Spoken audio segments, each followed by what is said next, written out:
Chers internautes, bonjour. Merci de nous rejoindre sur cette nouvelle émission de CGP TV, une nouvelle chaîne qui a été créée, comme son nom l'indique, à destination du conseil en gestion de patrimoine au sens large. Et bien entendu, aujourd'hui, nous allons parler des cabinets de conseil en gestion de patrimoine.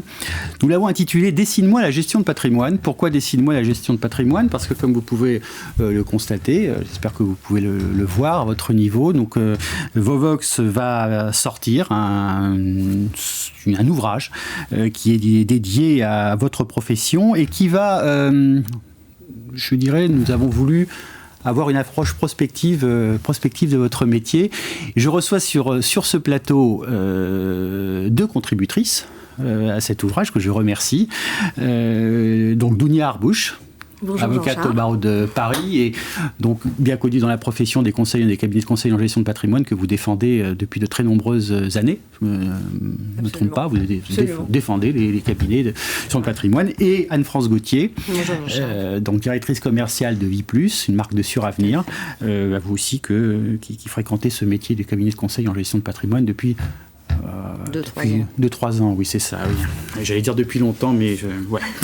Malheur à moi. Et puis nous ne recevons pas, mais on aurait bien aimé le recevoir, Julien Godard, qui est président d'Adaxtra Capital, du groupe Bred, qui, pour des raisons de cas contact, est obligé d'être à distance. Mais a priori, ça a l'air d'aller bien, donc j'espère que vous le voyez tous. Alors, dessine-moi la gestion de patrimoine. On la dessine et on lance cet ouvrage. On l'a pas fait exprès. Quand on avait réfléchi à tout ça, c'était quand même un peu avant la Covid, puisqu'il paraît que la Covid est féminin. Donc, ça nous a permis de nous donner quand même pas mal de grains à moudre sur comment cette profession peut évoluer dans un environnement qui est complexe. Ça, c'est vrai que c'est la première chose que l'on peut dire et qui certainement peut évoluer par rapport à justement tous ces événements. Alors, je vais tout de suite aller passer du côté de Julien Godard. Julien Godard, vous êtes donc président d'Adaxtra, je le disais, Capital. Vous êtes un homme qui étudiait les entreprises au niveau micro, au niveau macro. Vous êtes un spécialiste des produits structurés. Je voudrais vous poser une question aujourd'hui. Comment vous pourriez expliquer ce monde dans lequel nous vivons, de taux bas, de dettes qui explosent, de marchés actions un peu déconnectés? Comment ça se passe? Une petite approche macro aujourd'hui pour les CGP. On va partir un petit peu du macro pour descendre vers les entreprises. Nous, chez Adaxtra Capital, on fait du capital investissement et du capital investissement. C'est clair. Donc, avec des entreprises sur le terrain en France et puis des fonds aussi internationaux. Grosso modo, si on parle un peu de macroéconomie, on est en fait dans un monde qui a eu une gigantesque en fait impulsion publique, avec en France en particulier les PGE, mais en Europe la Banque centrale, aux États-Unis la Fed, qui ont injecté énormément de liquidités qui d'habitude historiquement sont des générateurs d'inflation. Ce que l'on voit concrètement et de façon très simple, c'est que cette inflation, elle se traduit essentiellement aujourd'hui dans la sphère financière, dans les produits financiers, donc en bourse et en particulier dans l'immobilier. À l'échelle en fait des entreprises, ça a été comme pour tout le monde, ça a été en fait le ciel qui tombait sur la tête, avec un arrêt d'activité extrêmement brutal en fait pour tout le monde dans un premier temps et de façon prolongé malheureusement en fait dans certains secteurs. Et là, on a deux grands pôles qui existent. Il y a typiquement les entreprises en fait qui ont eu une pause et qui redémarrent doucement, comme dans toutes les crises, on descend en ascenseur et on remonte en escalier. Voilà. Et puis on a en fait des entreprises qui sont profondément changées et qui vont être profondément changées, comme le tourisme, l'aéronautique, toute la partie en fait réceptive, immobilier, hôtellerie, restaurant, qui est extrêmement en fait impacté aujourd'hui. Donc on a en fait des entreprises qui tournent un peu à deux vitesses, avec certaines qui ont été en pause et qui redémarrent doucement, et d'autres en fait qui sont encore en train de se poser des questions. Et quand on parle de décorrélation des marchés, c'est une réalité selon vous, par rapport justement pour nos conseillers en gestion de patrimoine? Si on prend par exemple l'exemple en fait de l'Europe, la BCE a injecté près de 700 milliards en fait dans l'économie européenne. Ces 700 milliards, c'est traduit en fait par des rachats de dettes d'État, beaucoup en France en fait d'ailleurs. Et ça veut dire en fait qu'aujourd'hui les grands investisseurs institutionnels ont énormément de capitaux en fait à réinvestir dans l'économie réelle. Donc aujourd'hui, ça s'est traduit pour beaucoup par des soutiens de type dette dans l'urgence, ça c'est des PGE typiquement. Mais après, ça veut dire qu'aujourd'hui, des gros investisseurs qui ont en fait finalement des très gros moyens et qui donnent la tendance, ben, ils n'ont pas vraiment d'autre choix. Quand les taux en fait sont extrêmement bas, les obligations peuvent difficilement monter. Les investissements immobiliers traditionnels sont plutôt en fait élevés, et donc ils sont presque obligés, en fait, comme disent l'organisation, c'est TINA, there is no alternative. Ils sont presque obligés d'aller en fait acheter en fait des actions parce que les autres le font, et s'ils le font pas eux, ils passent en fait en performance benchmark dégradé. Donc d'un côté, la bourse n'est plus un vrai baromètre de l'économie, c'est un baromètre de la capacité d'intervention des gros institutionnels. Et ça, c'est une vraie transformation, une vraie différence. Donc oui, il y a une forme de décorrélation, mais en même temps, la bourse est toujours aussi un anticipateur en fait des choses, et on a une tendance quand même à regarder les choses de façon très courte. On a une crise majeure, c'est évident. On a des impacts majeurs, c'est évident. Est-ce que c'est aussi noir que ce qu'on pense maintenant ou de ce qu'on pensait en fait au mois de mars? La question est ouverte. C'est pas si vrai dans certains secteurs, c'est vrai dans d'autres. Donc globalement, oui, il y a une décorrélation aujourd'hui par rapport à ce que peuvent vivre les entreprises et les personnes au quotidien en fait dans leur vie professionnelle. Mais en même temps, est-ce qu'on est dans une crise qui va durer 5 ans, 3 ans comme la grippe espagnole, ou 10 ans comme la crise financière, ou plus courte? On n'en sait rien aujourd'hui. Voilà. Merci Julien. Excusez-moi, je reviens en plateau, mais ne quittez pas, ne partez pas surtout. Hein. Anne-France Gauthier, il y a une décorrélation des marchés, la crise est importante. Comment ça se passe au niveau de la relation client aujourd'hui? Qu'est-ce qu'on fait dans un contexte, dans ce type de contexte? Je pense que quand on est fournisseur, quand on est partenaire producteur pour les CGP, c'est surtout dans les phases de crise qu'on voit qui est là et qui peut accompagner au mieux à la fois le CGP dans les demandes que lui-même a, mais également le CGP par rapport aux questions de ses clients. Et donc, au niveau de sur Avenir et de Vie Plus, ça a été la mise en télétravail en moins de 48 heures de tous les collaborateurs, puis une prise de parole tous les jours par le biais de webinaires pour rythmer la journée des CGP. Ça a été plus de 55 webinaires, plus de 8000 vues, avec des sujets les plus variés possibles pour justement pouvoir permettre de continuer à accompagner les CGP. Et dans les sujets qu'on a abordés, c'était les nouvelles procédures de gestion. Les valeurs de Vie Plus, c'est agile, visionnaire et engagé. Visionnaire, le groupe l'avait été, puisque nous, on est parfaitement digitaux, de la souscription à l'arbitrage, aux modifications des versements programmés, enfin, tout est digital chez nous. Et donc, on a pu complètement, à la fois former les CGP sur la prise en main de ces outils, les accompagner sur les informations dont ils avaient besoin, et éventuellement sur un point de gestion avec la responsable des services de gestion qui disait, sur 3 mois, on va accepter les scans dans telles conditions, voilà le IRAR, puisqu'il n'y avait plus de poste, et l'objectif, c'est de pouvoir montrer au CGP et donc à son client final qu'on est toujours là. Et c'est dans les périodes les plus difficiles qu'il faut être bon. Dans les périodes où tout est facile, on est tous bons. Dounia Arbouche, vous qui êtes à l'antichambre des problèmes, on va dire, pour les CGP, on va dire ça comme ça. Vous ne voyez que les problèmes. Vous avez senti un peu l'affolement dans cette période, on va dire la période du mois de mars, et puis surtout celle qui s'ouvre aussi, quand même, parce que le confinement finalement généralisé et on peut l'espérer derrière nous, et maintenant. Oui, alors la période du confinement a évidemment stoppé toute activité judiciaire, bien évidemment, déjà, oui. Donc tout a été reporté, tout a été figé. Parfois, certains tribunaux assuraient des mises en état, d'autres pas. Donc, il fallait vraiment faire le tri et avoir une vraie lecture quand même de ce qui se passait pendant cette période, tout en n'ayant pas la possibilité, a priori technique, d'être soi-même au cabinet. Bon, donc c'était un peu complexe, mais bon, tout s'est bien passé. Alors aujourd'hui, si je parle de mes clients, qui sont plutôt les professionnels de la gestion de patrimoine, qui sont mis en cause quand une opération ne va pas jusqu'aux espoirs promis ou envisagé par le client final, et bien dans ce cas-là, effectivement, là on commence à voir des actions de mise en cause de responsabilité civile professionnelle suite aux décotes dues au confinement. D'accord, donc là, ça commence. Ça recommence. Voilà. Ça recommence, oui. Ça recommence. Et il y a des mises en cause sur des sujets très variés et d'actualité, telles que les cotations, on en parlera peut-être tout à l'heure, les cotations qui peuvent être suspendues sur certaines unités de compte. Voilà, je ne vise personne. Non, je ne vise personne, mais bon, comme nous sommes dans une télé pour professionnels, donc nous savons de qui nous parlons. Mais c'est effectivement un problème de fond. Alors, vous avez senti on reviendra évidemment un peu plus en profondeur, mais donc vous sentez que ça se complique quand même, ça se tend quand même, ça se complique. Anne-France Gauthier, est-ce que ça doit... Est-ce qu'il peut y avoir des changements possibles aujourd'hui dans l'organisation des cabinets ou pas?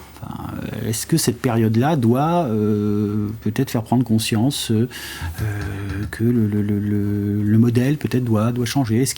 On a beaucoup parlé pendant longtemps de regroupement, de concentration, de franchisme. Tant dans ce métier depuis un certain nombre d'années, mais tout ça, qu'est-ce que vous voyez sur le terrain finalement? Alors, moi, je refuse toujours de répondre à la place des CGP. Je ne suis pas CGP, c'est une population extrêmement hétérogène. Je pense qu'ils sont à l'image de leurs clients et que certains... faut pas oublier que ce sont des gens qui ont créé une profession et certains ont envie d'être plus ou moins des libéraux, certains ont plus ou moins envie d'être seuls, certains ont plus ou moins envie de se regrouper. Chacun, dès lors qu'il rentre complètement dans les lignes de la réglementation qui se durcit, qu'il est là pour la satisfaction de ses clients, peut prendre le modèle qu'il souhaite. Ce que l'on voit, et qui est très très important en revanche, c'est qu'il y a eu une prise en main du digital. Alors, nous étions déjà un petit peu en avance, mais aujourd'hui on est à plus de 55% de tous les actes qui sont faits en digitaux, et on était bien au-delà pendant la période de la crise sanitaire où nous étions chez nous, puisqu'on était à 76%. Mais je considère, moi, que ce doit être une commodité au service des CGP. Notre rôle à nous, c'est d'être multiforme, modulable, et de pouvoir nous adapter à chaque modèle chez chacun d'entre eux. Certains prennent des honoraires, certains veulent des rétrocessions, certains sont regroupés, certains sont en société de moyens. Moi, mon rôle n'est pas de les juger par rapport à leur travail. Mon rôle, c'est de leur donner tous les outils nécessaires et d'augmenter ces outils, de les mettre dans ce que j'appelle la galaxie Vie+, pour qu'ils puissent avoir, quel que soit le client qui est en face d'eux, la possibilité de lui apporter la réponse qui convient. En revanche, les aider à faciliter les travails à faible valeur ajoutée, je considère que c'est de mon ressort. Je m'explique. Remplir le bulletin de souscription, remplir le bulletin d'arbitrage, pour moi, ça n'est pas quelque chose à valeur ajoutée. Ce qui est à valeur ajoutée, c'est le conseil en amont, c'est le conseil pendant, et éventuellement, c'est l'arbitrage suivant, l'allocation d'actifs suivante. Donc si la saisie peut être faite en digital et peut faire gagner du temps, c'est très bien. Pourquoi ? Ça libère du temps de conseil du CGP vers son client, mais ça lui libère aussi du temps de confiance, du temps de formation, du temps d'information, et donc tout ça, ça va dans le sens du client final, et notre rôle à nous, c'est de servir ce client final par le truchement des CGP, qui, par leur liberté ou par le fait qu'ils sont moins contraints par un groupe, puisque ce ne sont pas des salariés, sont là pour apporter les meilleures réponses possibles. Julien Godard, vous découvrez un peu le monde des CGP, si je me trompe, vous me le dites si je me trompe. Vous avez vous qui êtes sur du capital investissement, il y a plutôt des typologies de CGP qui, entre guillemets, vous intéressent plus que d'autres, ou vers lesquelles vous seriez plus à l'aise, je dirais, pour commercialiser des produits un peu complexes. On reviendra tout à l'heure avec Dunia Arbouche. Le capital investissement, c'est structurellement en fait illiquide, et c'est ce facteur temps qui permet de créer de la performance, hein. C'est une évidence. Maintenant, c'est des produits qui sont historiquement très très institutionnels et qui étaient faits pour les institutionnels. Il y a une vraie démocratisation en fait qui est en cours sur cette classe d'actifs, parce qu'il y a aussi une recherche de sens de la part en fait des. Je voulais vous poser cette question. Oui, merci. Est-ce qu'il y a une recherche de sens sur l'épargne ? Oui, c'est vrai. On le sent en tout cas dans nos enquêtes. Oui. très importante. Oui. C'est évident, elle est pas seulement, en fait, c'est pas seulement une question de société, mais c'est aussi, en fait, quand on s'adresse à des gens qui ont un certain patrimoine, qui souhaitent, en fait, diversifier leur patrimoine et que leur patrimoine a été construit sur une aventure entrepreneuriale, ils ont envie que ça revienne, en fait, alimenter ces aventures-là aussi.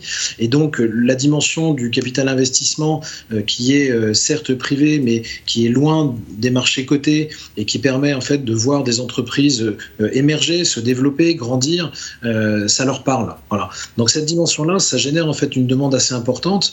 Et aujourd'hui, en fait, si on prend rien que les chiffres en fait en France, il y a un peu plus de 20 milliards qui sont levés par an par les acteurs du capital investissement.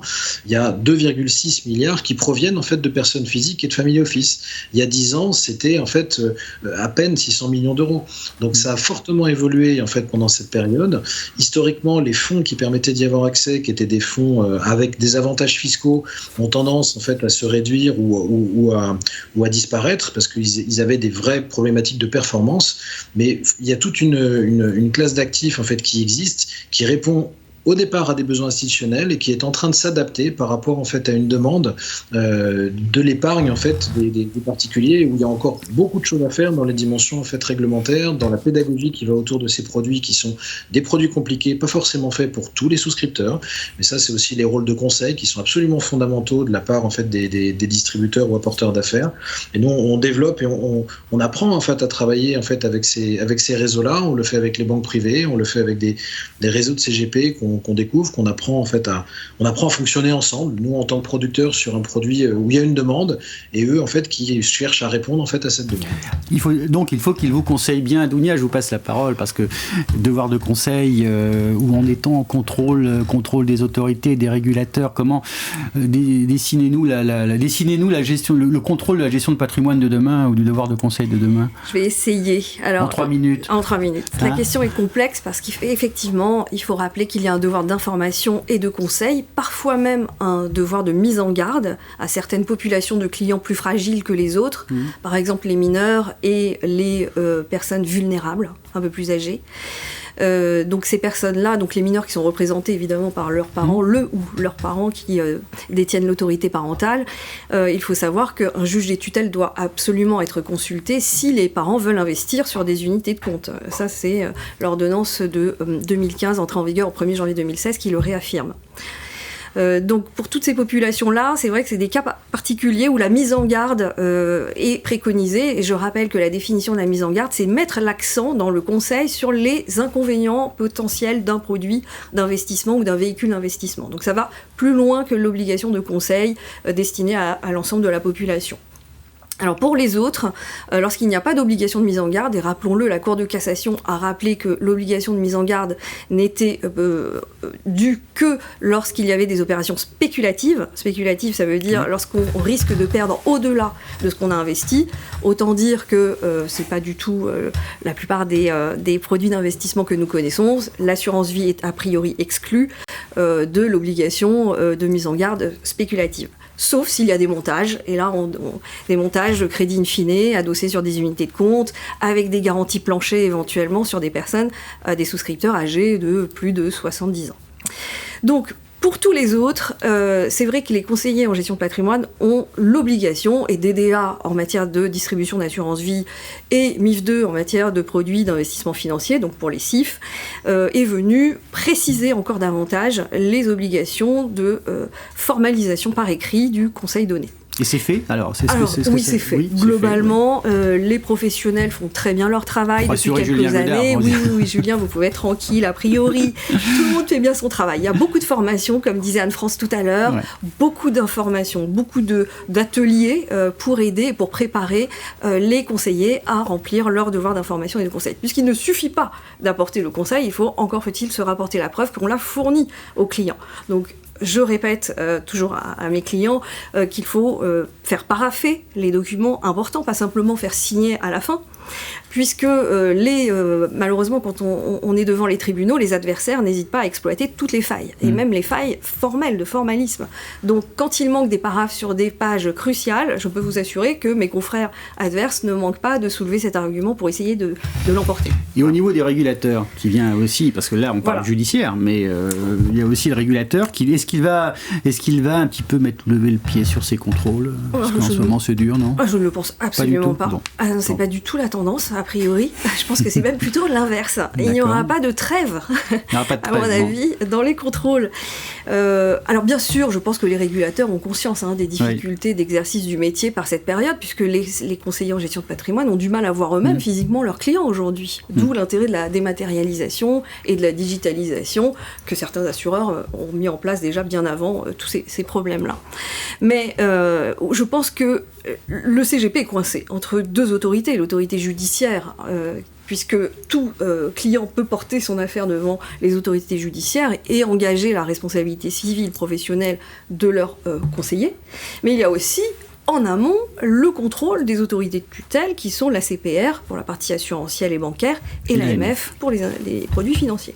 Et c'est vrai que ces autorités de contrôle peuvent sanctionner, aller jusqu'à la sanction, donc peuvent contrôler très largement et peuvent sanctionner au bout de la chaîne, même s'il n'y a pas de préjudice causé aux consommateurs. C'est un peu la particularité par rapport aux autorités judiciaires. Donc il peut y avoir une double peine. Voilà. Il peut y avoir une double peine. Je pense que la place serait, on peut le dire, bien passée de ce dossier, dont on ne citera pas le nom, mais que tout le monde connaît, parce que c'est un dossier qui est embêtant, parce que finalement, ça remet en cause la liquidité de l'assurance vie. Je ne sais pas si vous avez un mot là-dessus, si c'est dommageable. Enfin, quand j'y remets en cause, il se trouve que là, en l'occurrence...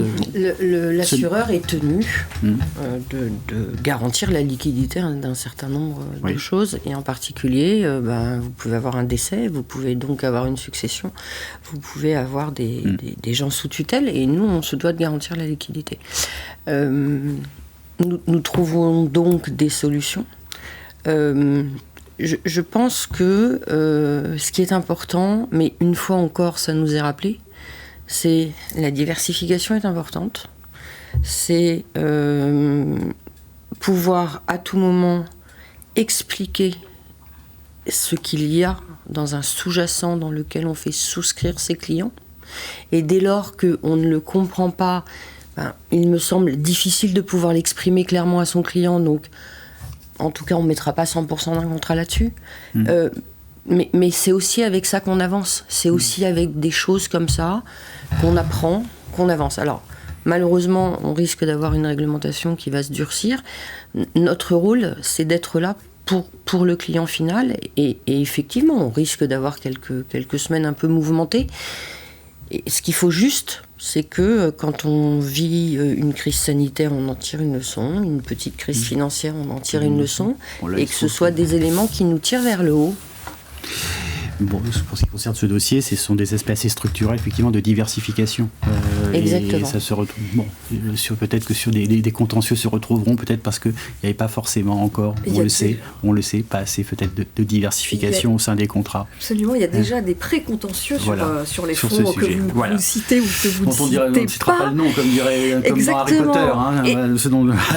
Et vous avez raison, Jean-Charles, il y a un problème entre la liquidité que l'assureur est tenu de fournir à son client avec un délai de 2 mois maximum pour délivrer les sommes, et l'illiquidité qui peut survenir. Alors, pour moi, c'est un cas de force majeure pour l'assureur. Bien sûr. Puisque c'est une décision pour certains fonds. Et c'est ça qui est bien. Voilà. Et pour d'autres, l'asset manager lui-même qui n'a pas voulu pénaliser les autres investisseurs situés dans les autres fonds. Mais ça demande quand même bien, parce que Julien Godard ne dira pas le contraire, puisqu'on parle de liquidité notamment. Alors, ça n'a rien à voir, mais on est sur des produits par exemple structurés qui sont forcément illiquides.